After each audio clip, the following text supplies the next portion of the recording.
Hey, friends out there. This is Thursday, April 23rd. Let's see. No, 13th, 2023. And it is just about 5:56 in the morning here in Northern California. And as usual, I'll talk about a few things today. And I hope everybody's doing as well as he can in a crazy ass world run by maniacal, money loving madmen bent on misery for the masses. Yes, friends, I not only tell people basically to think outside the box, but to think way the hell outside the box, which means we really need to question the reality that's been handed to all of us from birth. None of us are born free. If we were, then we wouldn't have any use for money, would never require it, would never need it to simply live. And when you dissect this term, the cost of living, right? Well, who decides what the cost of living for you is, or for me, or for anybody else? You see, that's a price we must pay simply to live.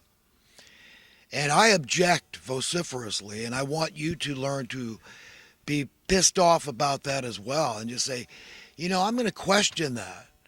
I have a right, I have a duty to question that.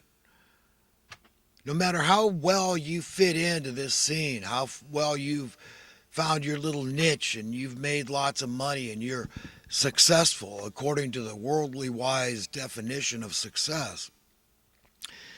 If you're not thinking about your brothers and sisters, I mean, what right do any of us have to say, well, God ought to think about us when we didn't think about others? You understand? This is why living by the golden rule is so important. To think about others as yourself. And when we do that, things can look profoundly different from the status quo we're all trained to just go along with. Just accept it. Don't you can't change the system. These people are in control and there's not a damn thing any of us can do. Right? That's what they just shut up, go away. All your objections, all your protests are moot. We just don't care. Okay, we got plenty of you. So, if you can't cut the mustard, if you can't crack the nut, if you can't reach the ever higher bar, well then, you know what? Bye-bye. That's our masters. That's our counterfeit owners. See, only one owns us. And in our right mind, we see that as a good thing. That is the Creator God Almighty that gave us life. He's the only one that's got a right to charge us a cost for living. And the cost for living is very low. That's the nature of our divine parents, the Creator God Almighty. And, when you see things through God's eyes, and it's not tough, okay? It's not a mystery. It's not a secret. It's not hidden from any of us. We're made the image and likeness of God as male and female. And, we're kind of like half gods with a small g as human beings. And together, the male and female make the whole God, because that's the nature of God. And the best thing I think any of us can do for our mental health, especially guys, it seems like, is to have a woman, have an intimate relationship with a woman. This is why, it's so important to have a wife, that it's good to have a wife. And it's not good for a man to be alone. And it takes a toll on his mental health because he is not whole. He is not really complete in the full nature of the Creator. And that's how we all came to be, because it took a male and a female to create us. So, God knows exactly what God is doing. When you realize there's no way any of us can imagine a better God than the one true God, that's a beautiful thing. It kind of puts us in our place, which is where we need to be put. We need to admit that we're weak and pitiable and pathetic. We're going to die. We're going to inflict great grief on people that love us. That alone, just one out of so many reasons that we should all be very humble and very empathetic toward one another, really caring about each other as human beings, as our own selves, as our own children, as your best friend. I don't know, how else I can put this. But when we do that, things look a whole hell of a lot different. I mean, just looking at things from a very basic point of view.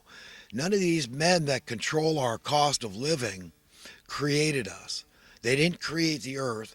Therefore, they don't rightfully own the earth. They can usurp that control, which is what they've done. They've hijacked it. They've stolen it. That's why they're counterfeit owners. We're all just passing through. There is no real ownership. The best we can all do is use stuff for a while, and you pass away and somebody else uses the stuff, and it accumulates. We see that so much, through history, accumulated wealth through the infrastructure, through the technology. And no man, no group of men can take credit for it all. This is all these dead and gone, so many of the people. How many people died building the Hoover Dam, or the Golden Gate Bridge? I mean, it's, people gave their lives for the infrastructure in this country and around the world. And we're all recipients of it. We're all, owners. We're all users.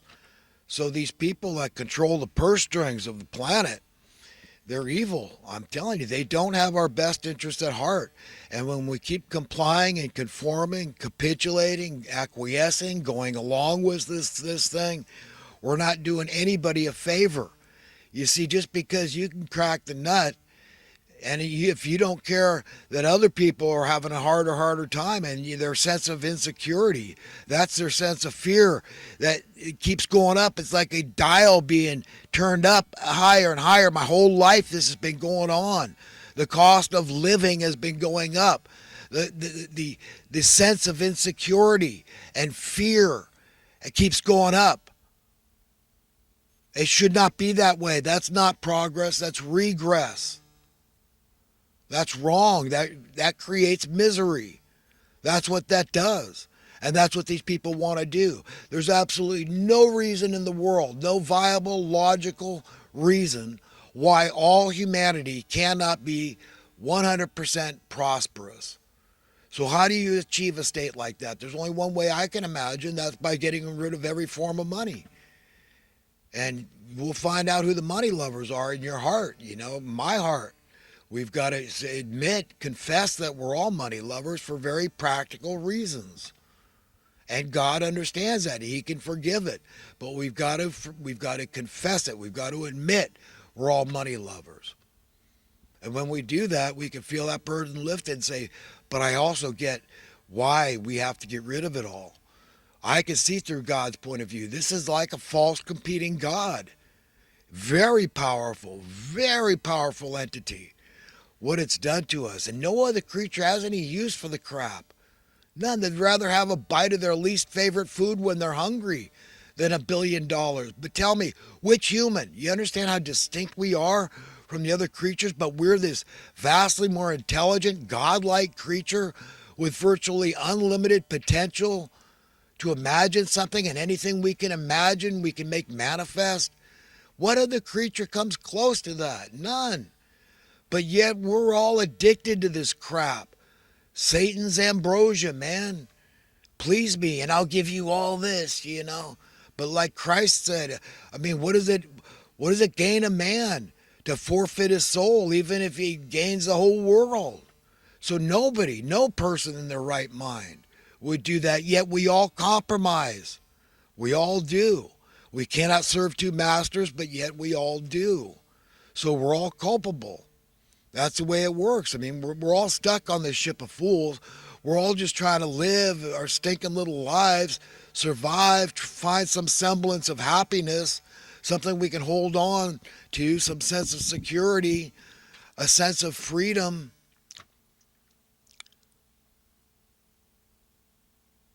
A sense of happiness. And it's very tough. And my whole life it's gotten tougher and tougher and tougher. And people that are born into this in the last 20, 30 years, I think, God, they've just been born into accepting this as reality. I think, oh my God. I mean, I remember a time in this country on a minimum wage job you could afford a middle class life with money to burn, home ownership. Your wife could stay home, take care of the family. Look at how far this country has fallen from that social economic stature. Excuse me. Progress? My God. We've gone down the tubes, my friends.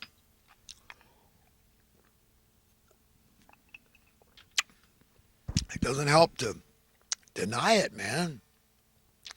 I was elated when I heard RFK was going to throw his hand into the ring for the Democratic nomination. Good.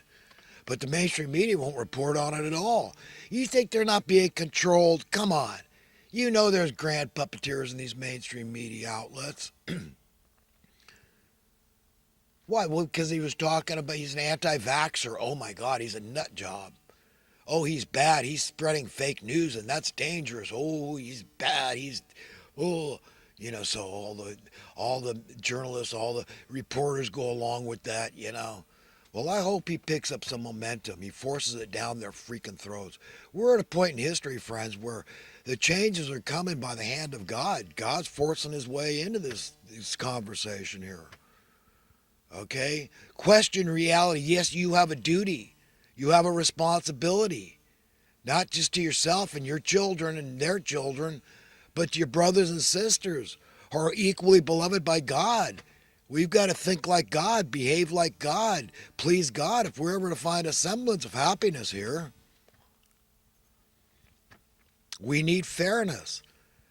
Okay? It's been going the other way my whole life. I'm not trying to take away from anybody. I'm saying, fine, your job, you should make all these millions and billions and hundreds of thousands. You're worth it and all this. You work hard. You deserve it. You earned it. It's yours. But do you care about the others that are being cheated, whose jobs are invaluable to society? People working in farms and factories and everywhere else, they're being cheated out of fair pay. Am I saying the answer is to just keep raising their pay? And, he's for raising their pay, and he's a communist, or he's a union guy, or I don't know what they're thinking. What are you thinking? No, I'm not even saying that. I'm saying, hey, minimum wage could be 25 cents an hour today when it was $1 in the early 60s. Oh, he's a nut. He's right. What you talking about? I know what I'm talking about. The cost of living is supposed to go down. Why? Because of supply and demand principles, true capitalism. Because we, as a purportedly civilized society, have found easier and easier ways to produce all the things we want and need in excess, in abundance. So things get dirt cheap. You understand? What we've got is anti-capitalism. It's capitalism turned on its head. Use less gasoline because of all the hybrids and electric cars out there. Oh, well, you understand, to compensate for that loss in sales, we've got to raise you understand, I mean, we can't let our shareholders down. That'd be bad for business. That'd be bad for Wall Street. Oh, hell, heavens to Betsy. Trickle-down economics that Reagan told us about, dumbbell Reagan. You idiot. He didn't know what the hell he was